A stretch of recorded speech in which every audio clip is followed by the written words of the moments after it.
2002, I was diagnosed, I tested positive for HIV, and I was living in California at the time. 30 unfortunate celebrities with HIV. You won't believe the shocking stories behind these 30 celebrities who battled HIV and transformed their lives. From Hollywood icons to sports legends, these names will leave you speechless. Number 30, Jonathan Van Ness. What happens when a life-changing diagnosis turns someone into a global icon? Jonathan Van Ness shares his remarkable journey. The Queer Eye hair and grooming guru was diagnosed at the age of 25, but didn't reveal it until 7 years later as his memoir, Over the Top, was hitting the shelves. When I had HIV initially, I was 25. I did not have a platform that I had now. There was like 4 different government programs that I had to like navigate by myself.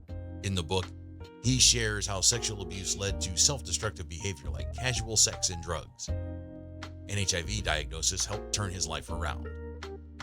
His Game of Thrones parody, Gay of Thrones, was nominated for 3 Emmys and led to his breakout role on Netflix's Queer Eye reboot. Van Ness identifies as non-binary, although he has stated a preference for using the pronouns he, him. He has also used she, her, and they, them interchangeably. He explained his gender in an interview with Out, saying, "Some days I feel like a man, but then other days I feel like a woman. I think my energies are really all over the place. Any opportunity I have to break down stereotypes of the binary, I am down for it. I'm here for it." However, on his Instagram account, the pronouns displayed by order of preference are they, he, she. Number 29, Nathaniel Hall. Imagine being diagnosed with HIV at just 16. Nathaniel Hall's story is both heartbreaking and eye-opening. I was diagnosed when I was still 16 after my first sexual experience, and that's back in 2003. So, in It's a Sin, Nathaniel Hall played Donald, a young gay man who has contracted HIV, and the 34-year-old actor is living with the virus in real life too. Hall opened up about his HIV diagnosis in an interview with Sky News, in which he revealed that he contracted the virus when he was just 16 years old, when he had sex for the first time. When I was offered the test, actually, I refused because I just thought I couldn't possibly have caught it, Hall said.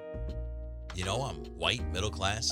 I was head boy at my school. I was like, it doesn't happen to people like me, which is obviously a really ridiculous attitude to have because it can happen to anyone. But yeah, I think it really wasn't on my radar, and there was a denial there because of the fear. Number 28, Mark Patton. From a Hollywood scream king to battling for his life, Mark Patton's story will give you chills. Mark Patton is an American interior designer and actor. Beginning his professional acting career in 1982, Patton is best known for his feature film roles as Joe Qualley in the dramatic film Come Back to the Five and Dime, Jimmy Dean, Jimmy Dean, and as Jesse Walsh in the 1985 horror film A Nightmare on Elm Street 2, Freddy's Revenge, a role for which he is touted as the first Scream King in modern cinema. Patton was diagnosed with HIV in 1999 on his 40th birthday. After falling ill and initially being tested for bronchitis, he was subsequently hospitalized for pneumonia, thrush, and tuberculosis. In a 2013 interview, Patton said, "I almost died in the hospital, but thankfully, my friends took me to an AIDS health clinic which saved my life." Upon recovering, he moved to Mexico, where he met and later married Hector Morales Mondragon. The couple own and operate an art store in Puerto Vallarta. Number 27, Chuck Panozzo. He hid his secret for years while rocking out with Styx. Chuck Panozzo's double life finally comes to light. Charles Salvatore Panozzo is an American musician best known as a co-founder of the rock band Styx. He is currently a part-time bass player in the band, sharing bass duties with Terry Gowan. Panozzo is living with HIV, which played a role in limiting his full-time participation. Panozzo grew up in a working-class Italian Catholic neighborhood on the south side of Chicago, Illinois. At the age of 7, Panozzo, with his fraternal twin brother, drummer John Panozzo, who died in July 1996, took music lessons from an uncle. He attended Catholic schools. In 1961 and 1962, Panozzo founded a band that would eventually become Styx, with his brother John and singer-keyboardist Dennis DeYoung. Pino received a degree in art education and taught art at the high school level. In 1999, he was diagnosed as being HIV positive, which he kept secret along with his sexuality.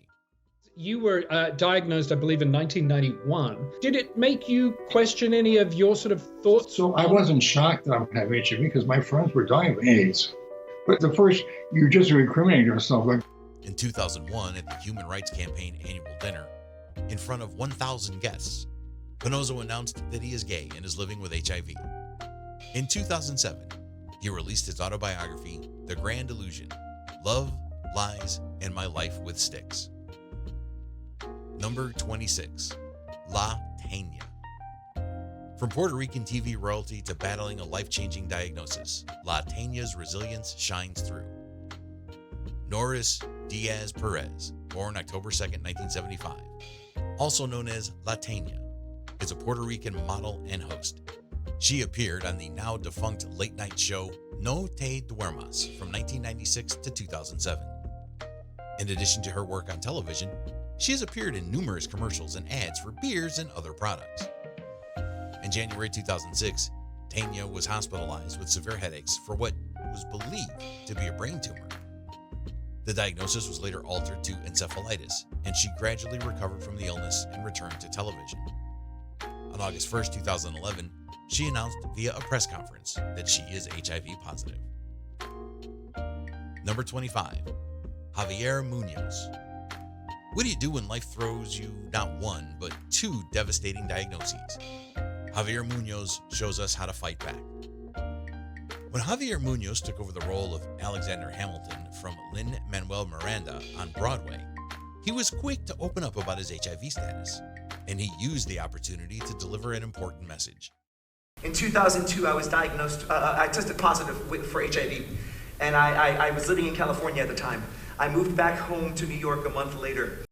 Speaking to the New York Times in 2016, Munoz revealed that he had been living with HIV since 2002, and he explained that he is undetectable, meaning medication has reduced the viral load in his bloodstream to such an extent that he can't pass the virus on. I'm healthy, I'm strong, and I'm very out about that because of the stigma still attached to it, Munoz said. I have this joke if it's funny or not. I don't know, but the joke is that I have died several times already, and that's how it feels. My life completely and drastically changed in 2002 when I was diagnosed with HIV, and then again last year with cancer. And you can't unknow what you know. Life is not the same after that. But I'm alive, and I'm for all intents and purposes healthy and well, and I'm grateful for that. Number 24, Dave Brindle. Imagine being a media trailblazer while carrying a secret. Dave Brindle changed the game by being honest and brave. Dave Brindle is a Canadian broadcast journalist and producer, an anchor for CBC Radio and Television and CBC News World in the 1980s and 1990s. He was Canada's first television personality to publicly acknowledge that he was HIV positive.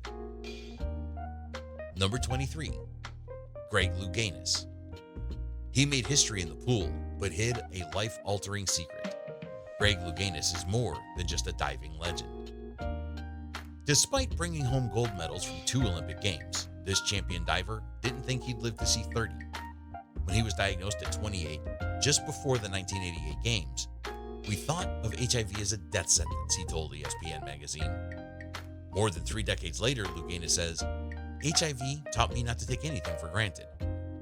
In recent years, he's mentored the U.S. diving team at the Rio Olympics, been the subject of a Sports Emmy-nominated documentary, Back on Board, and received America's ultimate quirky stamp of athletic honor, his image on a Wheaties cereal box. And the second diver in Olympic history to sweep the diving events in consecutive Olympic Games.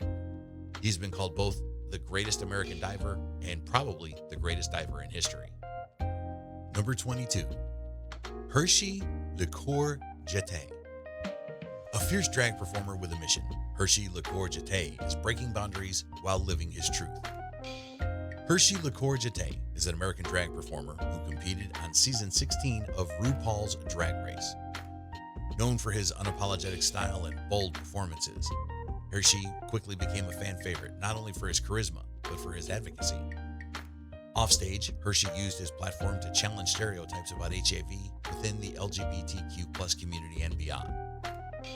He's also known for his work in Mother's Cream Diaries 2022 and Queer Church 2023, two productions that explore the intersection of queer identity, spirituality, and resilience. In these projects, Hershey opens up about his personal journey of living with HIV, showing how his diagnosis fueled his commitment to educate and inspire others. When they told me that I was positive, I just remember it felt like I was watching myself watch the person, because I just remember staring at him. It's like an out-of-body experience. Yes. Hershey is a vocal advocate for breaking the stigma associated with HIV, emphasizing the importance of self-acceptance and healthcare accessibility. Number 21, Mickey Blanco. Imagine hiding a secret while rising to fame. Mickey Blanco chose honesty and became a voice for the voiceless. In June 2015, the 29-year-old genderqueer rapper Mickey Blanco revealed on their Facebook page that they had been living with HIV since 2011, or as they put it, my entire career. Fuck stigma and hiding in the dark, their initial post said. No more living a lie. They added in the post's comment section. Since coming out, Blanco has called out some national AIDS organizations for typecasting stars who are living with HIV.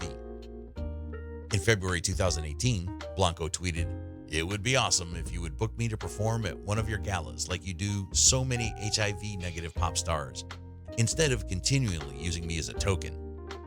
Blanco was referring to AMFAR, who had used Blanco to highlight its own actions against National Black HIV/AIDS Awareness, but invited HIV-negative bisexual singer Halsey to perform at its gala. Number 20, Rebecca Armstrong. From a Playboy centerfold to an activist, Rebecca Armstrong's journey is one you won't want to miss. Rebecca Lynn Armstrong, born 1967, is an American HIV/AIDS activist and former model and bodybuilder. She was a Playboy Playmate of the Month for September 1986. 8 years later, she was the first Playmate to publicly announce that she is HIV positive. Armstrong announced that she is HIV positive in the September 1994 issue of The Advocate. She said that she had known she was infected since 1989, but spent 2 years after her diagnosis escaping into substance abuse. By the time the publication of the Advocate article, she'd come out as a lesbian and decided to educate others about HIV and AIDS, especially among lesbian and bisexual women. Number 19, Danny Roberts. From reality TV fame to a life-changing revelation, Danny Roberts' story is as powerful as it is unexpected. Jason Daniel Danny Roberts, born July 19, 1977, is a recruiter and television personality best known for appearing on The Real World New Orleans in 2000. Prior to beginning the show, he had recently begun a relationship with Paul Dill, a U.S. Army captain stationed in Vicenza, Italy. Because of the U.S. military don't ask, don't tell policy toward homosexuals, Dill's face was obscured on TV, and much national attention was brought to the issue. In early 2004, MTV aired a special where Dill, then out of the military, revealed his face for the first time, and the policy and its effects were discussed. In November 2006, Robert announced in The Advocate magazine that he and Dill had split up. Danny was married to a partner of 10 years. However, they divorced in 2018. Together, they are the co-parents of an adopted daughter, Naya Sage, who was born in 2016. In 2018, Roberts revealed in an interview with Entertainment Weekly that he was HIV positive since 2011. Number 18, Charity Case. With creativity and resilience, Charity Case transformed her diagnosis into a powerful message. Here's her story. Charity Case, the stage name of Harry Whitfield, is a British drag performer who captivated audiences with her unique blend of horror, fantasy, and avant-garde drag on the third series of RuPaul's Drag Race UK.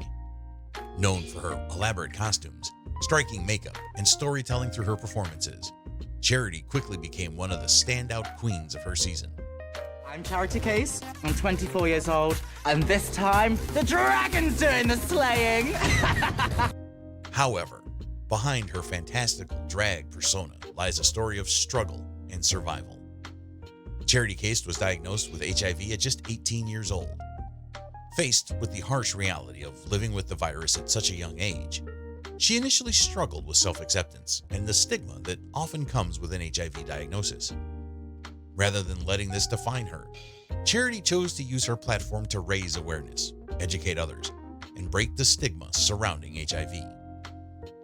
Throughout her time on RuPaul's Drag Race UK, Charity openly discussed her diagnosis, using her platform to spread a message of resilience, self-love, and the importance of living authentically.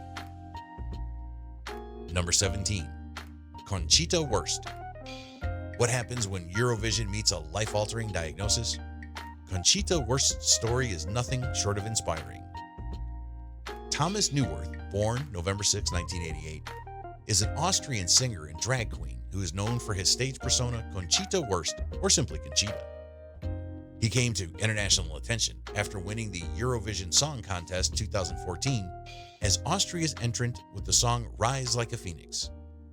You know I will rise like a phoenix, but you're my flame.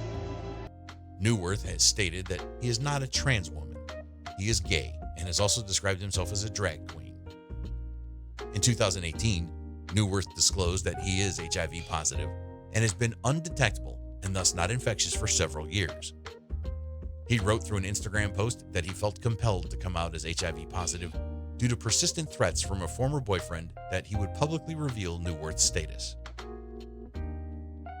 Number 16, Jai Wallace. An Olympic silver medalist with a secret, Jai Wallace's story will change how you see champions forever. Jai Wallace is an Australian trampoline gymnast and Olympic silver medalist. Australia's own Jai Wallace. Earlier in his career, Wallace won several Australian national titles and made an international breakthrough in 1996 by winning the gold in the double mini trampoline (DMT) discipline at the 19th Trampoline World Championships in Vancouver. In the World Championships held in Sydney, he set a world record for completing a jump with the highest degree of difficulty in DMT, a triple-triple. He competed at the 2000 Summer Olympics in Sydney, where he received a silver medal in trampoline. In 2005, he came out publicly as gay and was the first Australian to be named a Gay Games ambassador. I happened to be in Sydney in 2002 performing in a Chinese circus at the same time as the Gay Games were there, so it was a crazy time. In an August 2012 letter to the Sydney Star Observer, a gay-oriented weekly tabloid newspaper, he revealed he's HIV positive. But ever since I got smacked with the HIV news, I've really taken a new lease on life and I'm attacking it in a different way. Number 15, Billy Porter. Imagine hiding a secret for over a decade. Billy Porter's story will make you rethink everything you knew about him. The Emmy-winning star of the TV show Pose was diagnosed with HIV in 2007, but kept his status quiet out of fear over how the entertainment industry would react. He used his HIV-positive character as a proxy until the COVID-19 pandemic led him to take stock of his life and share his status with the world. "The truth is healing, and I hope this frees me," he told The Hollywood Reporter. Number 14, Andreas Lunstead. He's known for his infectious dance tracks, but his real story is one of courage. Andreas Lundsted's journey is unforgettable. Bjorn Helge Andreas Lunstead, born May 20th, 1972, is a Swedish singer, best known as a member of the pop dance group Alcazar. Make you satisfied, we don't have much time. When I see you moving. In addition to his pop music career, he's had roles in the musicals Grease and Chicago. In autumn 2005 and spring 2006, Lunstead starred as Tony Manero in the musical Saturday Night Fever in Stockholm, Sweden, for which he received favorable press reviews. He also works as a choreographer and has choreographed many of Alcazar's dance moves. Lunstead is openly gay and was involved in a relationship with a former member of Alcazar, Magnus Carlsen. In December 2007, Andreas confirmed the rumors that he is HIV positive. Number 13, Trinity K Bonet. She took the stage on RuPaul's Drag Race and shared a secret that inspired millions. Trinity K Bonet's story is one of bravery. Trinity K Bonet was a contestant on the 6th season of RuPaul's Drag Race. While a contestant on the show, she notoriously dealt with self-doubt and ultimately came out as living with HIV to her fellow contestants. Trinity was diagnosed with HIV in 2012, 2 years before Drag Race's 6th season aired. Bonet was known on the show for her fierce lip-sync skills, delivering legendary performances to Chaka Khan's I'm Every Woman and Paula Abdul's Vibology.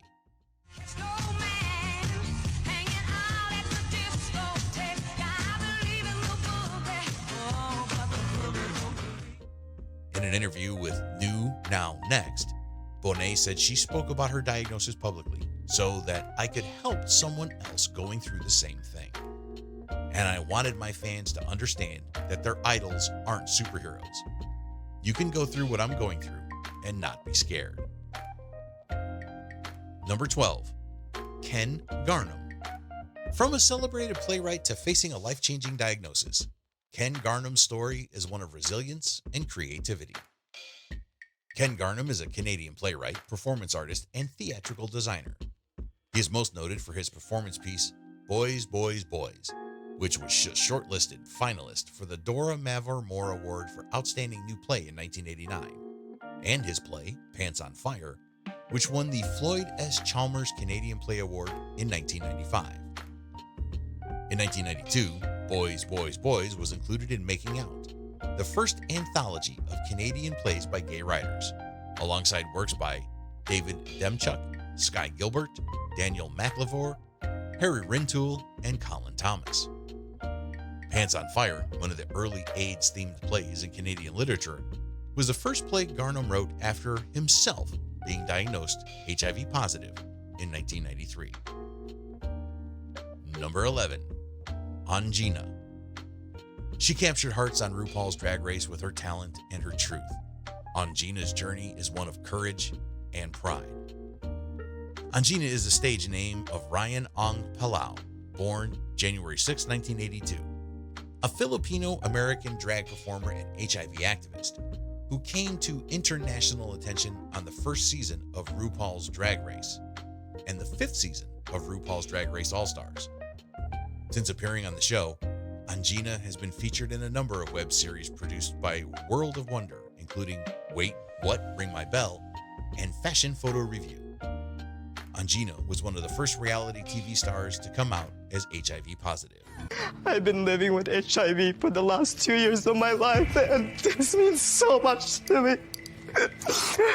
Oh my God. Number 10, Danny Pintaro. From child star to facing a life-changing diagnosis, Danny Pintaro's journey is both heartbreaking and inspiring. Best known for his role as one of the kids in the 80s sitcom Who's the Boss, Pintaro has been HIV positive since 2003. He says he got the virus while using the powerful street drug crystal meth, which can lead to risky behavior and may make your immune system weak. I was extremely paranoid. I was the kind of guy who would do condom checks, you know, fill the condom with water afterwards to see if it leaked or if it, I was that terrified, but drugs got involved. Pintaro first appeared on the television soap opera As the World Turns as the original Paul Ryan.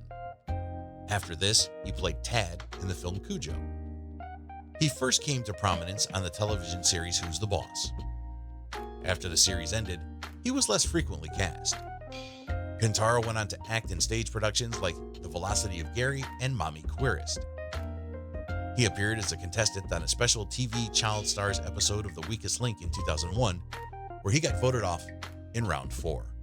Number 9, Andy Bell.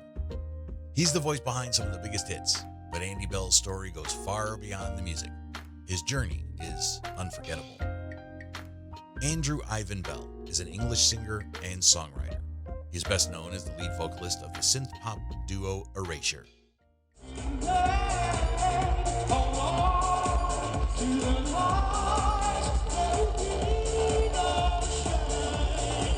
The band achieved mainstream success, receiving a Brit Award for Best British Group, and are popular within the LGBT community, for whom the out and proud Belle has become an icon.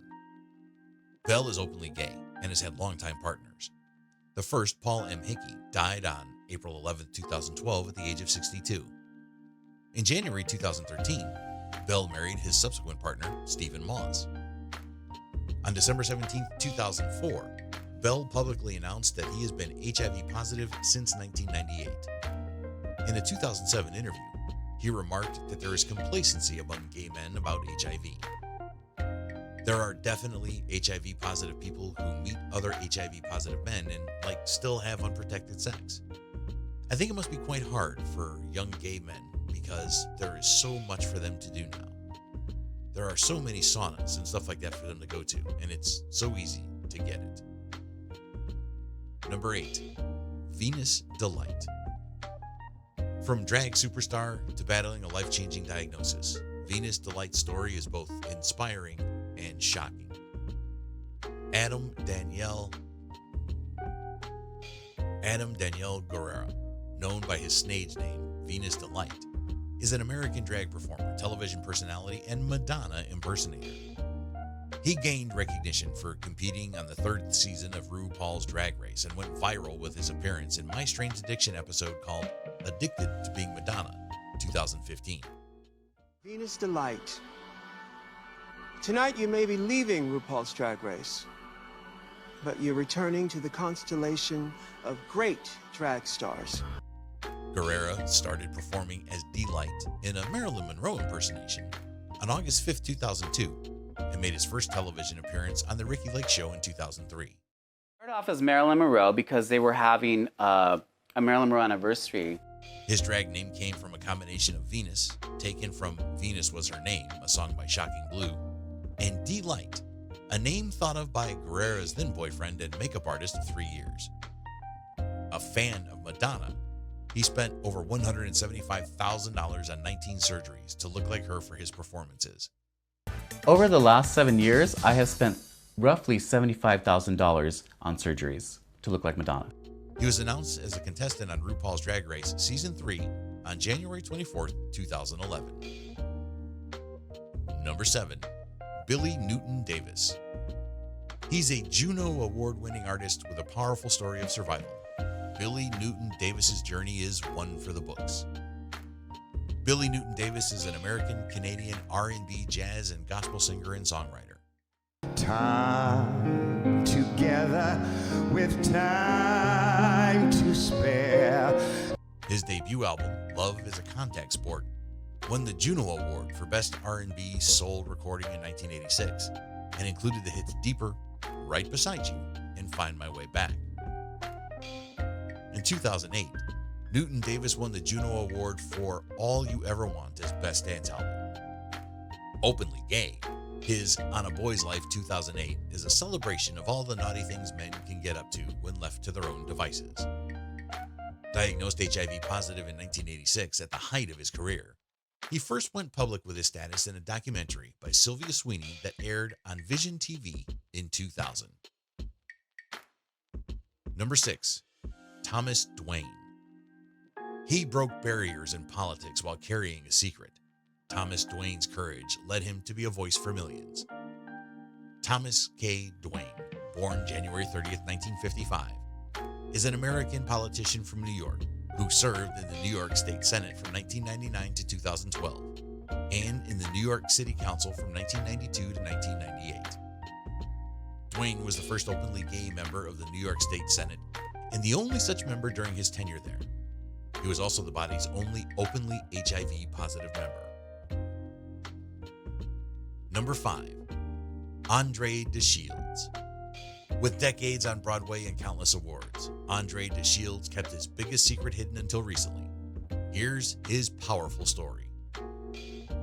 With 14 Broadway credits and a Tony Award to his name, DeShields is nothing short of a Broadway legend. And the Tony Award goes to Andre DeShields. In addition to acting and singing, he is also an accomplished choreographer and director. DeShields DeShields came out as living with HIV in an interview with The Body in 2020, after 3 decades of keeping his status private. "First of all, I love myself," DeShields said. "I'm not in love with myself, but I do love myself. Because I've learned if I can't love me, how can I love someone else? And I trust myself, which is why my soul is not ready to leave. Because we're having a good time here. We've got things to do, places to go, people to see, things to achieve." DeShields is a highly decorated performer. Aside from the Tony, he's also garnered an Emmy, an Outer Critics Circle Award, an Obie, and others. Number 4, Roger Montoya. He turned his HIV diagnosis into a mission to change lives. Roger Montoya's story is one of hope and dedication. Roger Evan Montoya is an American humanitarian, painter, former professional dancer and gymnast, and a former politician who served as a member of the New Mexico House of Representatives from the 40th District. My name is Roger Montoya. I'm the creative director at Moving Arts Española. Elected in 2020, he assumed office on January 19, 2021, and served in office until December 31, 2022. He is the co-founder of several organizations, including Moving Arts Española, La Tierra Montessori School for the Arts and Sciences, and Española Pathways Shelter. I coordinated and founded an Arts in the Schools program for about 3,000 children in 13 elementary schools. On April 20th, 2023, the New Mexico Public Education Commission voted to revoke La Tierra Montessori School for the Arts and Sciences charter. He was nominated for the 2019 CNN Hero of the Year. Montoya is openly gay. He came out to his family when he was 16. In 1994, he disclosed that he is HIV positive. He had tested positive for HIV antibodies 8 years earlier after his boyfriend's death and began antiretroviral treatment. While he remained asymptomatic, he lost 3 partners to AIDS and assumed his own death was imminent. "I felt a strong, deep calling to come home to my family to prepare to die," he said. He has since discontinued the use of AZT and has moved to natural alternatives, including his own organically grown produce, vitamins, massage, Chinese herbs, colonic therapy, and acupuncture. Number 3, Darren James. His story shook the adult film industry to its core. Darren James's HIV diagnosis led to a ripple effect across the industry. Darren James is an American former pornographic actor and director. He gained notoriety after he contracted HIV and infected 3 pornographic actresses in 2004. Everything stops. I had the virus, and did you infect people? 3 girls, and I knew them. I felt bad. In an attempt to prevent a possible outbreak, an urgent search was initiated for potentially infected performers. The search and subsequent testing were conducted by the Adult Industry Medical Health Care Foundation, where James had received his diagnosis. It was concluded that James had possibly been infected while engaging in unprotected anal sex with Brazilian actress Bianca Biaggi during a scene for the video Split That Booty 2 in Rio de Janeiro. It was discovered that 3 actresses who had worked with James shortly after his return to the United States had also become infected. Canadian newcomer Laura Rox, American Marisa Arroyo, and Czech-born Jessica D. Rox had entered the adult industry only 2 months before contracting the virus. James has remained very vocal about the incident and about adult filmmakers continuing their habits as usual. He is a staunch advocate of the mandatory use of condoms on porn sets to protect performers from HIV. Number 2, Magic Johnson. One of the most famous athletes in history, Magic Johnson's diagnosis changed the way the world saw HIV. It would be hard to talk about celebrities living with HIV and not bring up Magic Johnson. When Johnson, one of basketball's greatest players, came out as living with HIV in 1991, it was a watershed moment in HIV awareness. He was a strong, physically able athlete, coming out at a time before we had effective HIV medications, when the most common depiction of a person with HIV was a person dying with HIV. Since his diagnosis, he continues to thrive, which has led some people to believe that he is cured. But in his appearances, he continues to educate people and remind them that he's not cured. He's simply on effective medications. I do have it and have had it for 22 years. I'm just laying asleep in my body. The drugs have done their part, and I've done my part by exercising and having a positive attitude about having HIV, Johnson explained while appearing on Sirius XM Radio's Hip Hop Nation in 2014. Number 1, Charlie Sheen. He was a Hollywood bad boy, but his diagnosis brought a harsh reality. Charlie Sheen's story is one of redemption and caution. Charlie Sheen is known as much for his off-screen antics as he is for his on-screen comedy chops. When he came out as living with HIV in November 2015, he was about 4 years out from leaving one of CBS's most successful sitcoms, 2.5 Men, where he was replaced by Ashton Kutcher. I'm here to admit that I am, in fact, HIV positive. Sheen is also known as the youngest member of the Sheen acting family, which includes Martin Sheen and Emilio Estevez. He was known as something of a Hollywood bad boy and talked openly about drug use, a lot of sex, and sex with sex workers. Sheen was forced to come out while the National Enquirer was preparing a story that would have outed his HIV status, proving that HIV stigma still negatively affects people living with HIV today. When he did come out, Sheen shared that he was on antiretroviral medication and that he was undetectable. Thanks for watching. If these stories inspired you, be sure to give this video a thumbs up and hit that subscribe button for more eye-opening content. And before you go, check out these other videos you'll love. It's all right here, waiting for you.